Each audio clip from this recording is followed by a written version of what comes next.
Welcome to Smart Remarks, where the angry white male needs to zip it and sit down for the first time in years. The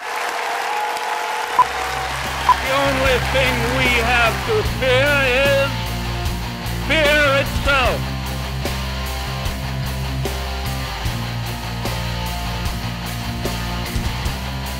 So a few months ago here in Lancaster County, we had a visit from Bill Ayers, the former Weather Underground member who set off bombs back in the 60s. And local conservatives were, wait for it, outraged! They were outraged that a terrorist should come to our fine community. And so, you know, Bill Ayers is a terrorist. Yeah, all right, I'll accept that Bill Ayers is a terrorist. My question this week is, if Ayers was a terrorist, what does that make Scott Roeder? Roeder's a guy accused of walking into a Wichita, Kansas church last weekend and gunning down Dr. George Tiller. Now, Tiller was well known and widely reviled on the right as one of the last doctors willing to perform late-term abortions in this country. And as such, he'd incurred the wrath of our friends on the right like Bill O'Reilly, who over the years had called him Tiller the baby killer, said he was guilty of Nazi stuff and called him a fetus destroyer. And if I could get my hands on Tiller, well, you know, can't be vigilantes.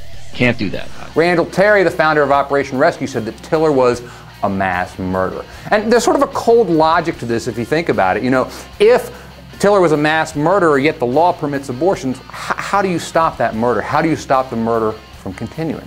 So here you have a guy, Roeder, whose ex-wife told the Associated Press that he got into political extremism in the 90s by joining the militia movement, later morphed into this highly religious abortion opponent, a hardcore right-winger, who in his outrage is accused of taking a gun and shooting Tiller. So is this terrorism? Why wouldn't it be terrorism? Isn't this the very definition of terrorism? Someone who kills for his religious or political beliefs? The right was quick to pin that label on Ayers, but it seems it fits Roeder even better. Now, the majority of abortion opponents would never dream of doing what Roeder is accused of doing. Most rightly condemn the killing. But it was instructive to watch O'Reilly earlier this week go on TV and pronounce that the murder of George Tiller was wrong because anarchy and vigilantism is bad for a society. Once the law breaks down, society is finished. Yes, Bill, that's correct. But was the murder of George Tiller immoral? Or was it justifiable homicide? Was it an act of terrorism? Or is terrorism all in the eye of the beholder?